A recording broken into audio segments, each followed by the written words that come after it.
been well established, and basically what we do is we like business organizations, libraries, groups like yours, and also we do rehabilitation, and many people don't realize that. If you find an injured bird of prey, like a hawk, an owl, an eagle, or falcon, you can give us a call, and we actually have people that will try to go out and get the bird, all right? We've worked with many different people, we have private vets that actually donate their time, and then we're able to work with them, rehabilitate the bird, and then our goal is to release it back in the wild. Sometimes it's only like a day or two, other times it can be a year and a half for these birds, depends on their injury. And most of the injuries are from some sort of impact with man-made objects. It could be a car, a building, a window strike, maybe they got caught with a fishing line, things like that. We get about 200 birds a year, so it keeps us rather busy. So we have rehabilitators, and with that comes a lot of cleaning and things like that. The birds are potty trained, so I'll be standing here. Here's our tarp to catch any messes. But if you ever want to injure bird of prey, give us a call. Okay? Hawks, owls, eagles, or falcons. And right now, we just passed most of baby season. We're still getting some in. Okay? So it's sort of confusing. Sometimes the young ones, the babies, don't really know how to fly well yet, so they can look injured. Okay? But that's what to do. Today we got an injured bird call from Harrison, Ohio. There's an eagle out there, and canoers were quite concerned. So today I spent a couple hours out there trying to find that eagle, and luckily couldn't find it, which means I think it's fine. The adult is just sitting there looking not too concerned. So that's what we do. We go out and try to work with injured birds and or check out some place. Did any of you guys see a bird on the news this week? On TV, on the paper? Okay, all right. The bird I chose tonight, I've got two different species, okay, so we like to have a variety. And so earlier this week, downtown Cincinnati, 4th and Vine building, which used to be the PNC building, they did the banding of the peregrines, okay? I don't know if most of you guys know, there is a pair of peregrines downtown. They're there every year. From 2000, it was the same female. They named her Princess. And recently, her mate was Dwight. They both disappeared over the winter, okay? So a new, and Princess was very, very old. She was over 12 years. That's pretty old for a peregrine. They think it was just natural causes. But a new couple moved in, okay, totally unbanded. So they have no idea where they came from. Lots of times birds are banded from the bird banding lab. I know you know a lot about this. They have bands on them. And since you guys are eating, I won't be passing around anything, but I've been walking around. There's this little silver band that they put on birds, okay? It's got a unique number on it, all right? And that number, if you ever recover the bird, whether it's injured or dead or live, you can actually go to the web and put that number in the bird banding lab and find out where that bird was banded to know how far away it flew, and how old it is, okay? So that's what they did with the peregrines this week, the chicks, not the adults. The adults are flying around, but the chicks are about 3 weeks old, the baby peregrines. They're still white and fluffy, a lot of little down on them, okay? But their legs have basically stopped growing at 3 weeks, so they band them.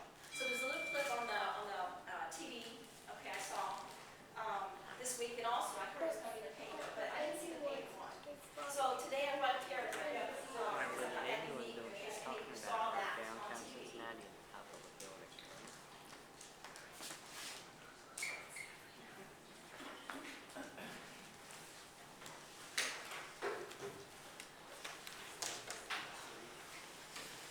I also have some pamphlets I brought with me if you guys are interested in maybe finding an injured bird of prey, or you want to volunteer.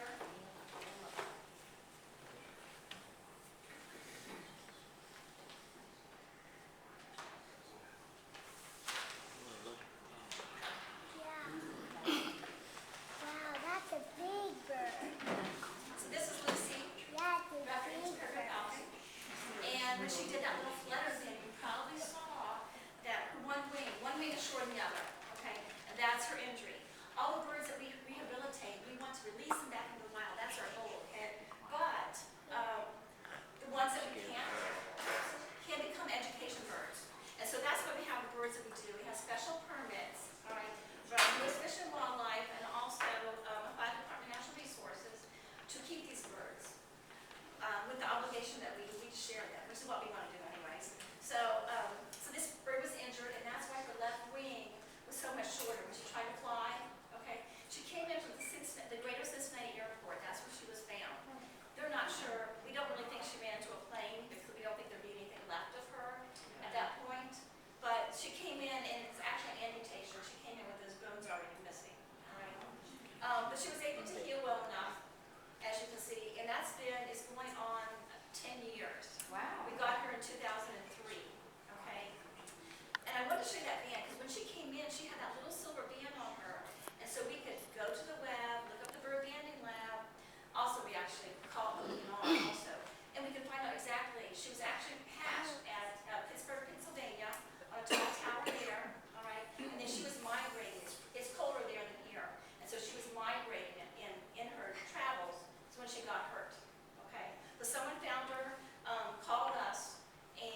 okay, just to eat the pigeons, but it's a win-win for everyone, because they love to eat birds, there's so many pigeons, they take care of that pigeon population.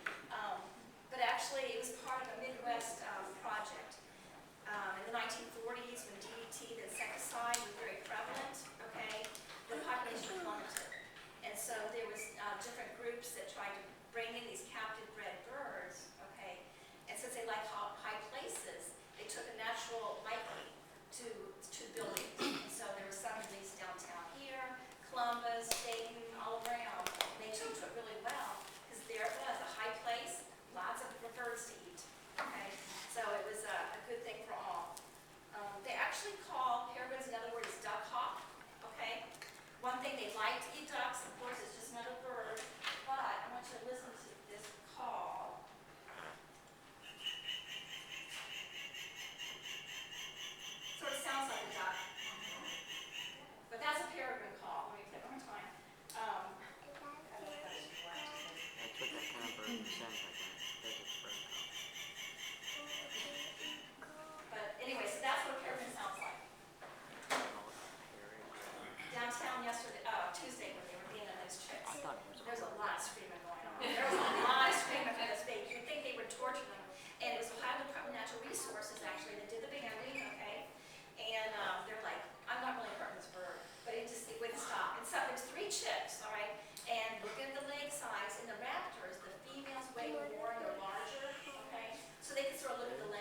on the internet, with eagles talking about, all the feathers leaving all at once, but in raptors, it's a gradual process as they would be able to fly.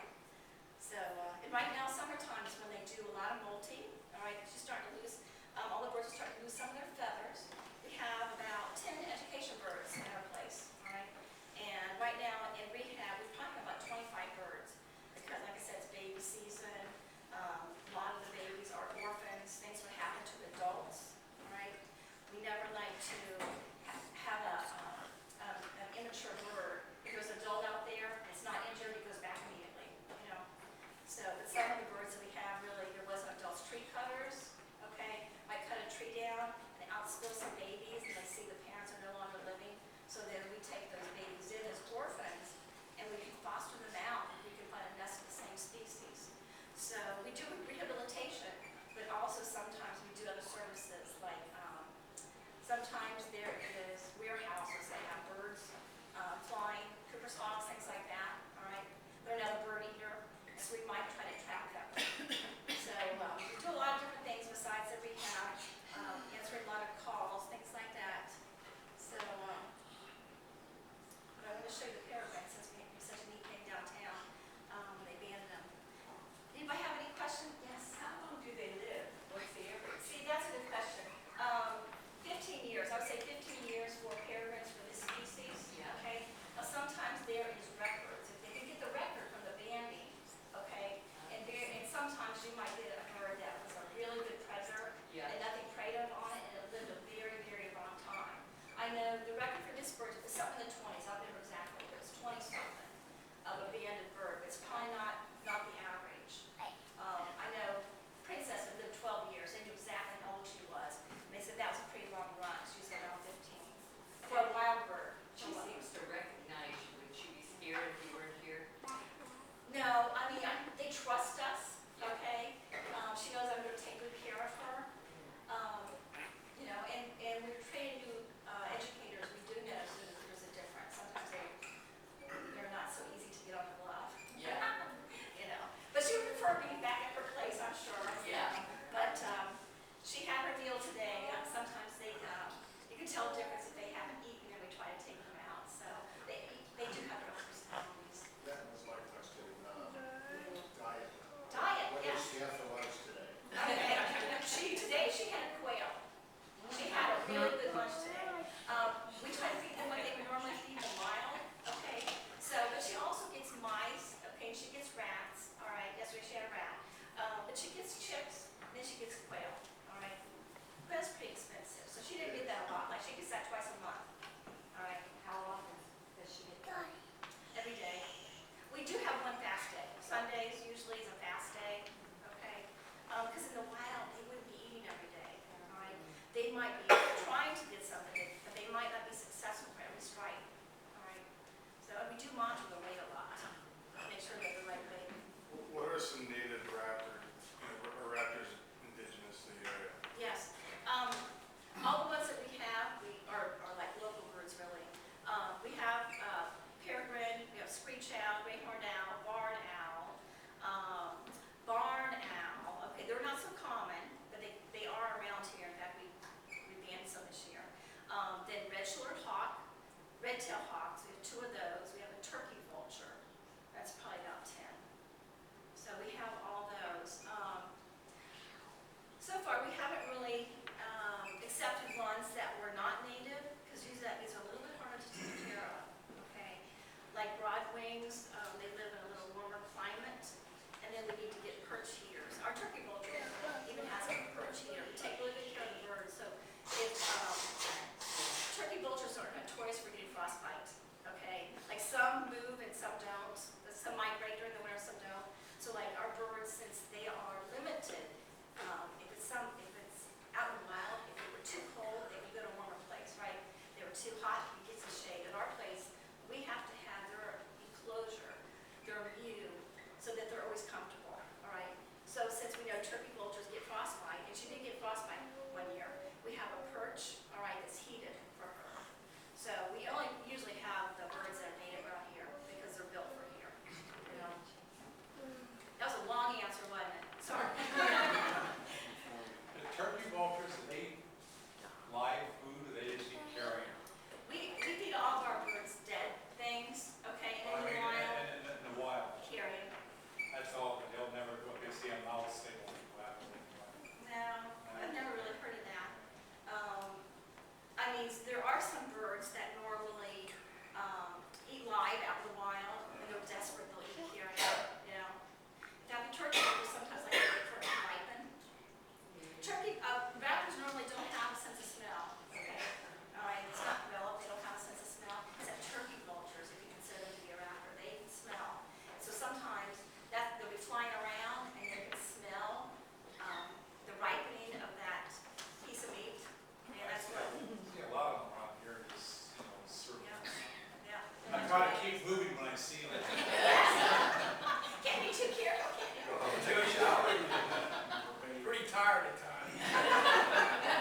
know that for sure. Females weigh more than males, okay? She's about 2 pounds, and a male would be 1.5 pounds. To be honest, she's a little overweight. But it's because when they're sedentary, that's when we really watch their diet closely. All right, and I'll move around all areas. Maybe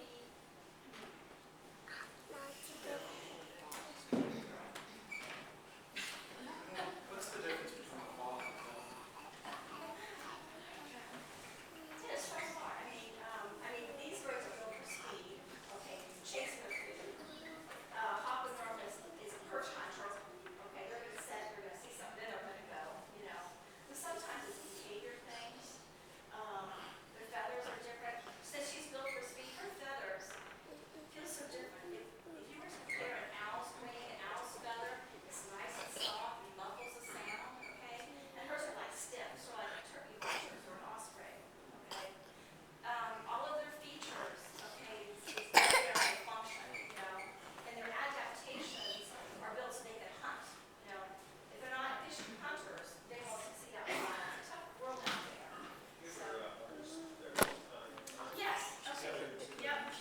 What we have is like, for those of you who have dogs, it's the same as like a dog set, okay?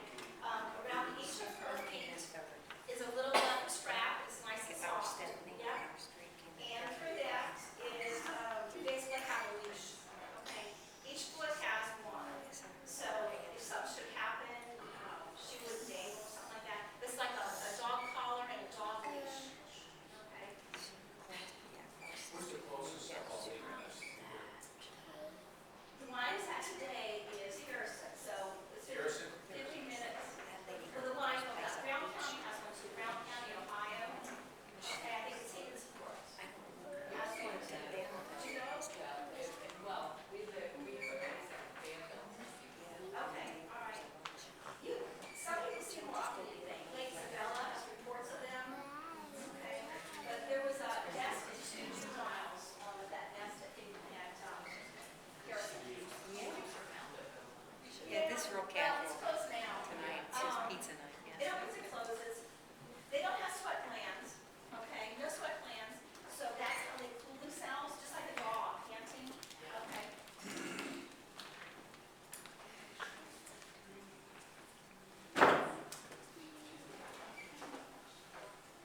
What's her name? It's Lucy. I think, she came from Pittsburgh, Pennsylvania, okay? ODNR here, Ohio Department of Natural Resources, names them somehow, okay? So I heard Pittsburgh didn't name her, that they don't do that there, but I think she came in named, so I'm not really sure how she got her name. But I first thought it was Lucy in the Sky's Diamonds, you know? But, can I just squeeze through there? Thanks. Lucy. Does she respond when you say her name? No. How long have you been working with her? I've been doing different things. I think I've been working with her more. I used to do informal programs, like answer questions.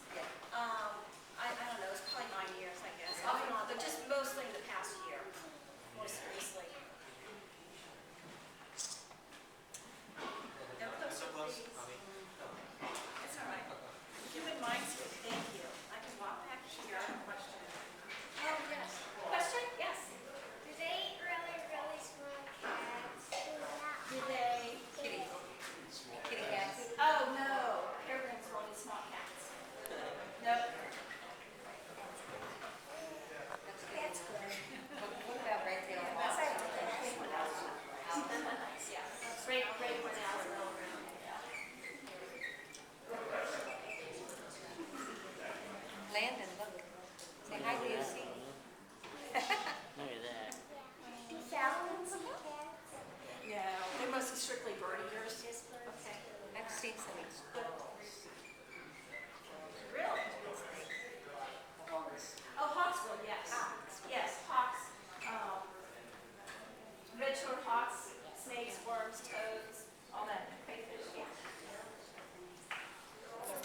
about 2 pounds. We got a 3.5-pound red tail coming out.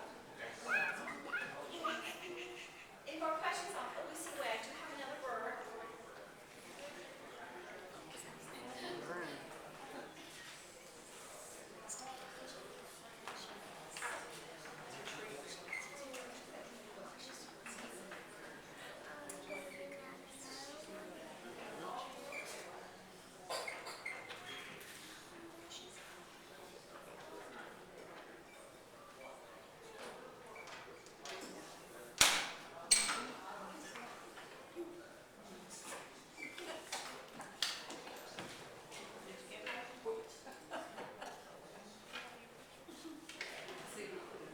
It's one of the feathers that Lucy bolted this year.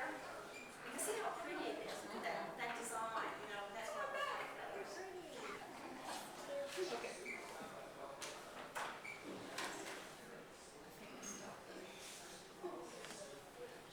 Lucy down. Does he sit on the cage? There's actually a perch in there. What does he sit on? There's a perch in there. That bird is, there's a perch, there's a little bar in there that's covered with roses. Okay. Underneath that, though, she chooses to not sit there, okay? There's like grass mat, like half an inch, astroturf plastic, so she can get a good grip in there.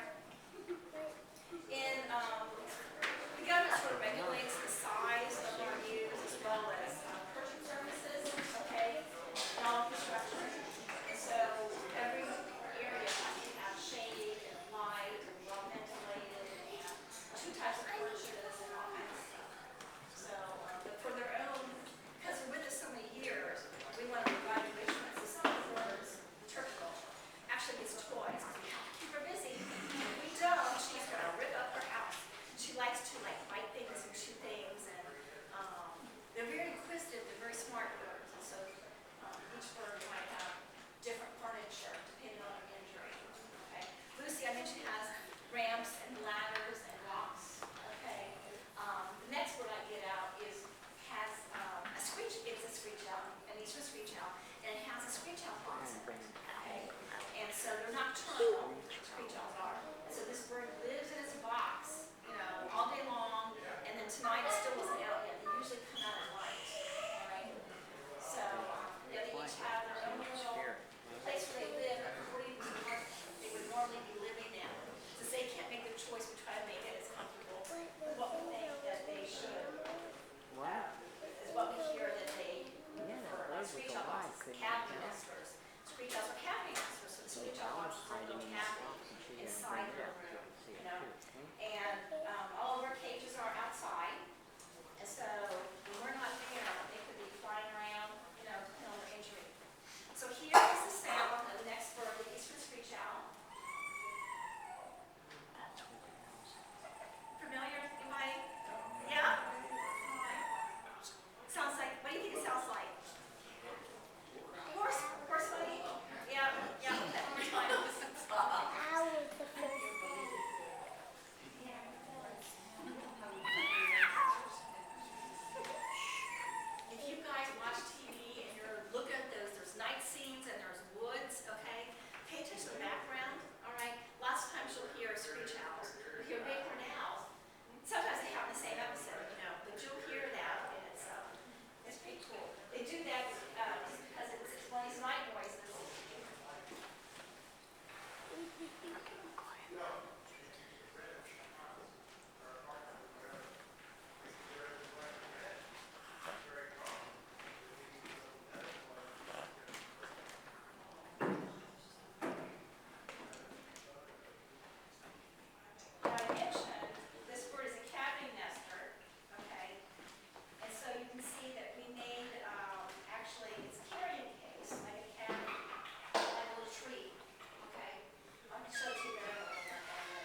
sure that they could navigate, could fly, wouldn't run into things, and could catch food. The only time we feed, someone asked about food, the only time we feed live is when we're trying to test the bird and make sure they really can fly on their own. We wouldn't want to put a bird out that would fail at hunting, that would survive. How could you test the eyes? How did you know? We actually have an eye specialist vet. Sometimes people always ask too, how do you know the eyes are not working? Lots of times the eyes are swollen, they're shut, they're bruised, there's blood in them. Okay, it's obvious. But we have an eye doctor that looks at the eyes just like a dog's eyes. Okay. How did it happen in the ice? First, it's usually hit by cars. Okay. Screech owl's notorious for getting hit by car in the fall. When the time changes, okay, they come out. Their time doesn't change. Our time changes. Okay. And so they're out, and people are too, and they usually hit by cars. And it's such a little bird. Okay. And their eyes are such a big part of their head. Okay. It's such a large that there's a lot of eye injuries. For ours, screech owls. Do you know how old? We don't. We know it's an adult when it came in, but it could be adult in just 1 year or it could be 10 years. We really don't know. All we know is that since November. How long do they live? Smaller raptors don't live as long as the larger ones because of great horned owl would predate on him. So usually they say like 5 years. That's amazing how far she can turn her head around. Yeah. They can turn their head around about 270 degrees, so it's not a full circle all at once. They can go partial, okay, and then the other way. Yeah. You know, with this bird, I can't give a really good demo because her eyes are not right. But normally, we take a great horned owl has perfect eyes, and we do a little demo with some children. You know, for this bird, with her eyes, she usually does. It doesn't soft rate, so we can't really show. But they go 270 degrees around. All right. People People do try to keep them as pets. Yeah. I mean, it's illegal. They're all protected and things, but they soon realize that they don't make good pets. No, not at all. Screech owls in particular, when we were first training our screech owls, okay, their defense is pooping on us, all right? And it wasn't just normal either. It was a special kind. Very, very fragrant, let's say. But they don't make good I mean, they have, you know, they'll bite. They look little, they look innocent, but they're a predator still. I'm wearing gloves. This bird would try to bite me if I misbehave, you know. But it's got really sharp, piercing talons, and that can be, yeah. We receive birds, like I said, from all kinds of places, and some people, when they find an injured bird, they drop it off at their vets, right? One time there was a vet check that was actually snuggling a screech owl, and it bit her in the neck. I mean, they look cute. They really look cute, but they can be vicious also. So. Do they still have that ripping beak like all raptors do then? Yes. So they tear away? Yes. The screech owls, what they like to eat normally is insects. Okay, they'll be flying and they'll get insects while they're flying. Small mammals and smaller birds. Other screech owls, that's fair game too. Okay. Another reason why we don't put our screech owls together. We don't put our education birds in the same one if it's a bird eater. Okay. Do they eat the young of the other birds too? Yeah, and the adults. You know, they might be. You know. I mean, sometimes you can't house them. It depends on the personality. Depends if they're hungry. You know, some people do house them together, but they have to make sure that everyone's always well fed. You know, so. What do they prey on, like a mouse or something like that? Mice, voles, shrews, little things like that. Okay. Others, small birds, insects. You know what? Minnows too. I've seen pictures of them eating minnows.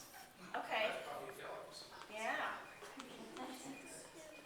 So they would use their talons to grab the minnows?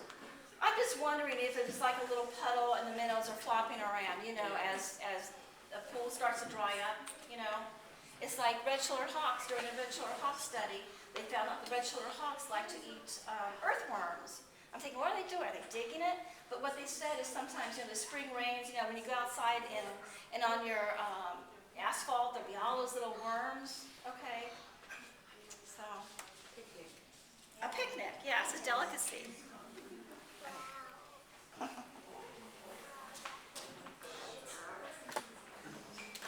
But springtails come in two different color morphs, they say, two different phases.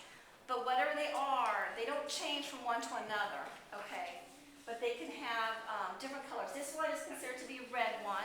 Another word is rufous, okay? And the other one they say is gray, but there's a lot of brown ones out there, okay? A lot of variation. But if you look in the books, there's red and there's gray, but there's all those indeterminate ones also, there's intermediate ones. How fast are these guys? I don't know if they really measure the flight, I don't know, because they're mostly a perch hunter, like the peregrines, they always measure them, or falcons in general is very, very fast. I know the falcons, American kestrel, and they measure those like 60 miles an hour.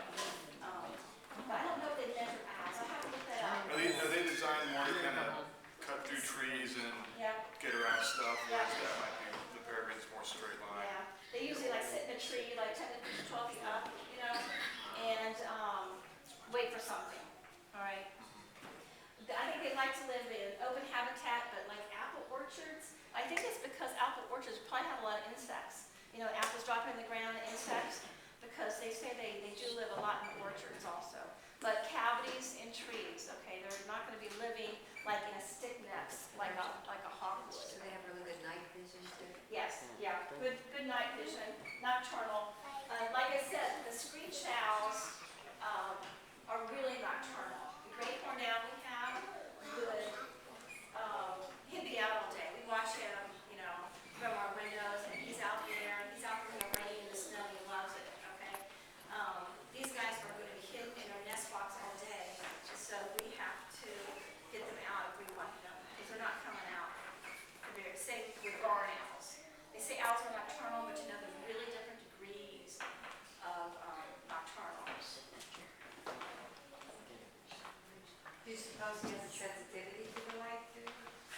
Like, does I think he would have his eyes partially shut. We've had some that their eyes are partially shut. They have the upper and lower eyelids like we do, but they also got a special one, a nictitating membrane. Dogs have that, okay? Horses do. I heard those are opaque, they're thicker.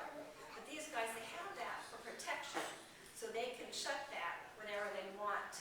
And so when they grab their prey, whatever, if fur or feathers go flying, all right, it won't get in their eyes. So that's a protection mechanism that they have.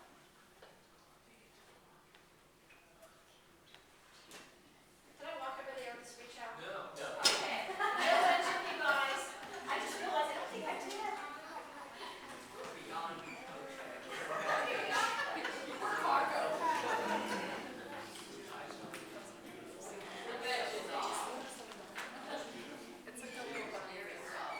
They say that an owl's eyes get up to 5% of its whole body weight. They're that big. So most of this is just feathers, okay? He weighs the same. We made the grams, we did that kind of stuff, okay?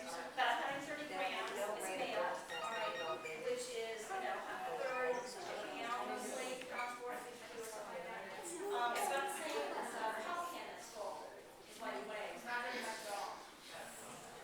Yes, it's quite a good point. So he can just see out of one eye. Yeah, partially, yeah. Yes, and his flight's pretty good considering that, but for everyday hunting, I think it would just be a downhill decline. Is he as soft as he looks? He's very soft. I got some owl feathers I can let you, if you want to touch. He looks so Very soft. soft, because their feathers are made special. They got owl's feathers have a little fringed edge on them, which some of the ear just goes right through, helps muffle the sound.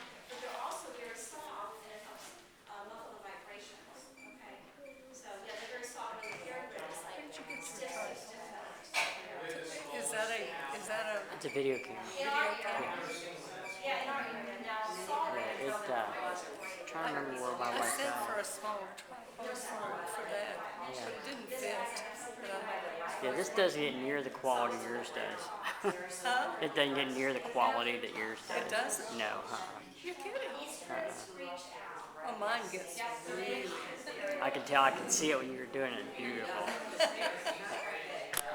Okay. I put a lot of things on Facebook. I won't this, but you know, like things I really like.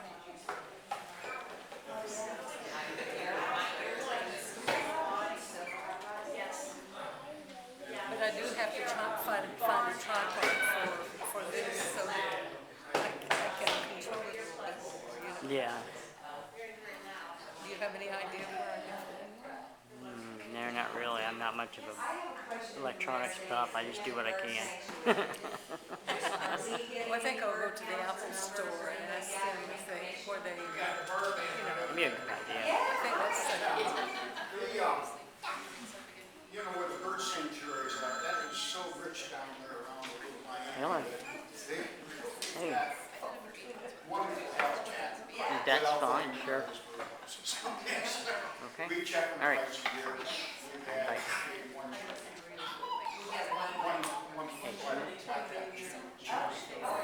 but we clean them twice a year.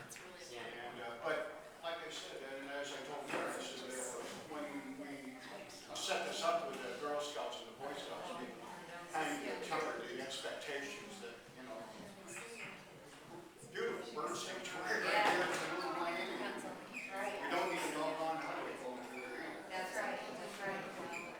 But in time, we'll get I'm just glad it's set aside for it.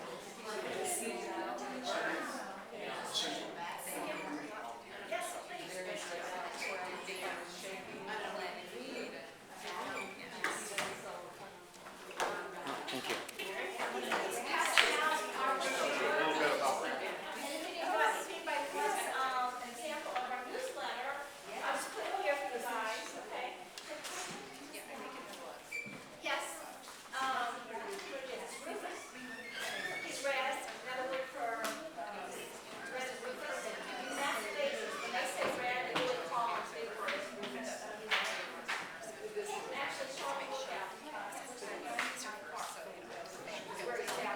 Did you want to talk about funding? Yes, I guess funding, we are a 501c3 organization, all right? So everything, the only way we receive funds is from membership, okay? And we get a few grants, all right? And sometimes we get grants to go in to do education programs in schools that we're not able to work that way. We do that, and also education programs. So that's the only ways that we receive funding. So you guys can offer your support, that would be great, or have ideas or volunteers. We're looking for some carpenters, actually. Our birds are quite disruptive.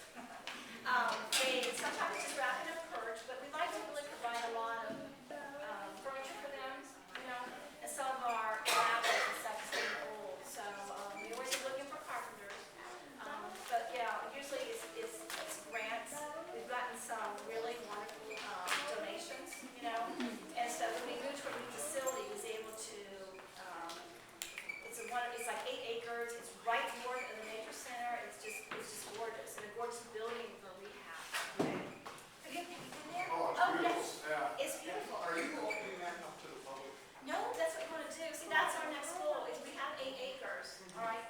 And what we want to do is build another building, like a visitor center, okay? And then the vision, okay, was to have like, for some birds, we probably need to get additional birds that would be housed in buildings along a path. It's 8 acres, there's lots of trees, we probably need to plant some more trees, okay? But to have like little views, little nice-sized cages along the path where people could walk along. It's actually walkable, isn't it, from the nature center? Yes, Yeah. people walk, it's the northern part of the trail, they can actually see us below, and so we're actually getting some signage, because people really don't know what we are, but we're not open to the public yet, that's our goal.